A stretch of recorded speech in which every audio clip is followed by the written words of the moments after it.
नमस्कार दोस्तों, महाकाल ज्ञान केंद्र की तरफ से आप सभी भक्तों का हार्दिक स्वागत करते हैं।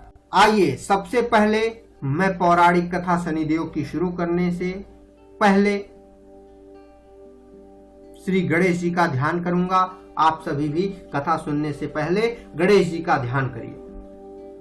वक्रतुंड महाकायः सूर्यकोटि समप्रभा निर्विघ्नं कुरु मे देव सर्वकार्येषु सर्वदा। बोलिए सियावर रामचंद्र की जय, पवन सुत हनुमान की जय। शनिदेव को तेल अर्पित करते वक्त निम्न बात का ध्यान रखना चाहिए। शनिदेव को तेल चढ़ाने से पहले तेल में अपना चेहरा अवश्य देखना चाहिए। ऐसा करने से शनिदेव के अशुभ फल से मुक्ति मिलती है। धन संबंधी समस्या में आ रही बाधा भी समाप्त हो जाती है और जातक की सुख समृद्धि बनी रहती है। हम सभी जानते हैं कि शनिदेव न्याय के कारक ग्रह हैं। हमेशा यदि जातक विपरीत परिस्थितियों में हो और उसका मन अशांत रहता हो तो वीर बजरंगी का पूजा करने से हनुमान जी कृपा के साथ साथ शनि देव की कृपा प्राप्त होती है। क्योंकि शनि देव को जब हनुमान जी ने परास्त किया था तो शनि देव ने वचन दिया था कि जो आपकी अर्थात हनुमान जी की सेवा करेगा वह व्यक्ति कभी भी मेरे अशुभ प्रभाव का या अशुभ फल का भागीदारी नहीं होगा। आज हम शनिदेव की पौराणिक कथा एवं शनिदेव को तेल क्यों चढ़ाया जाता है इस पर विशेष चर्चा करेंगे। और कथा सुनने मात्र से व्यक्ति के ऊपर शनिदेव की कृपा बनी रहती है। इस तरह से हम शनिदेव की कथा की शुरुआत करते हैं। प्राचीन मान्यता के अनुसार शनिदेव की असीम कृपा व शुभ फलों की प्राप्ति के लिए हर शनिवार को शनिदेव को तेल चढ़ाना चाहिए। इससे शनिदेव शीघ्र प्रसन्न हो जाते हैं। ऐसा करने से व्यक्ति के साढ़े साथी और ढैया का प्रभाव भी कम हो जाता है और जातक को शनि देव की कृपा प्राप्त होती रहती है। शनि देव को तेल क्यों चढ़ाते हैं इसको लेकर हमारे ग्रंथों में अनेक कथाएं हैं। इनमें से सबसे अधिक प्रचलित कथाओं का संबंध रामायण काल श्री रामचरितमानस से है।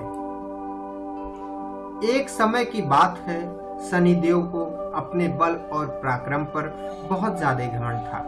उस समय में हनुमान जी के बल और पराक्रम की चर्चा चारों तरफ फैली हुई थी। तत्पश्चात हनुमान जी के इस पराक्रम की जानकारी शनिदेव को हुई और शनिदेव बजरंगबली से युद्ध करने के लिए निकल पड़े। उस वक्त हनुमान जी मर्यादा पुरुषोत्तम श्री राम जी की भक्ति कर रहे थे।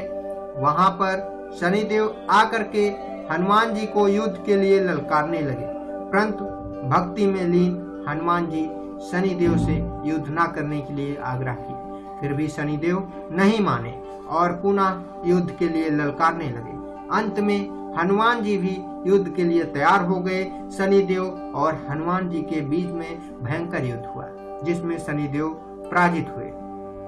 हार के पश्चात शनिदेव के पूरे शरीर में भयंकर पीड़ा हो रही थी। इस पर दया कर हनुमान जी ने शनिदेव को सरसों का तेल दिया और इस प्रकार शनिदेव की समस्त पीड़ा समाप्त हो गई। तभी से शनिदेव को तेल चढ़ाने की परंपरा की शुरुआत हुई। शनिदेव को जो भी व्यक्ति, जो भी जातक सच्चे मन से पूजा पाठ व विशेष रूप से तेल अर्पित करता है उस व्यक्ति की समस्त परेशानियां समाप्त हो जाती हैं और व्यक्ति शुभ फलों को प्राप्त करने लगता है। सागर सेतु के बांधने के उपरांत कोई भी राक्षस हानि न पहुंचाए इसकी जिम्मेदारी पवनसुत हनुमान को दी गई थी। जब हनुमान जी प्रभु राम की सेवा भजन में लीन थे उसी वक्त शनिदेव ने क्रोधपूर्ण कहा, हे बानर, मैं देवताओं में शक्तिशाली और पराक्रमी शनि हूँ। सुना हूँ तुम्हें अपने बलवान होने पर बहुत घमंड है। शनिदेव पवनसुत हनुमान को इस प्रकार व्यंग बातें बोलकर युद्ध के लिए ललकारने लगे।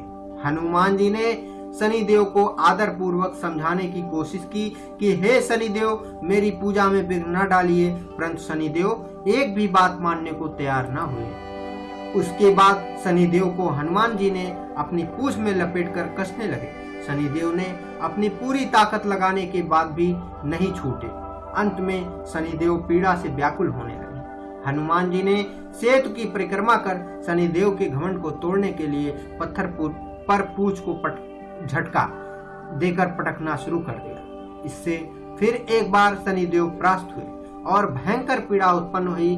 पराजित होकर शनिदेव ने प्रार्थना किया, कृपया बंधन से मुक्त दीजिए और हे प्रभु, जो आपकी सेवा करेगा, जो आपके शरण में रहेगा, उसके मेरे कोई भी अशुभ फल का भागीदार नहीं होगा। मैं अपने गलती की प्रायश्चित कर रहा हूँ। तत्पश्चात हनुमान जी ने तेल दिया। इस प्रकार शनिदेव के संपूर्ण पीड़ा समाप्त हो गई। इसी दिन से शनिदेव को तेल चढ़ाया जाने लगा और शनिदेव इससे प्रसन्न भी होते रहे। हनुमान जी की कृपा से शनिदेव की समस्त पीड़ा का निवारण हुआ। इसी वजह से आज भी शनिदेव हनुमान जी के भक्तों पर विशेष कृपा दृष्टि रखते हैं। दोस्तों, आशा करते हैं हमारा यह वीडियो आप सभी लोगों को पसंद आया होगा। कृपया हमारे चैनल को सब्सक्राइब करना ना भूलें। इसी तरह से नए नए वीडियो, नए नए अपडेट, धार्मिक आस्था से जुड़ी रोचक जानकारियां मैं आप लोगों के सामने प्रस्तुत करूंगा। धन्यवाद। जय श्री महाकाल। मनोजवम मारुत तुल्य वेगम जितेन्द्रियं बुद्धि मतां वरिष्ठमं वातात्मजं वानर युथ मुख्यं श्रीरामदूतं शरणं प्रपद्ये।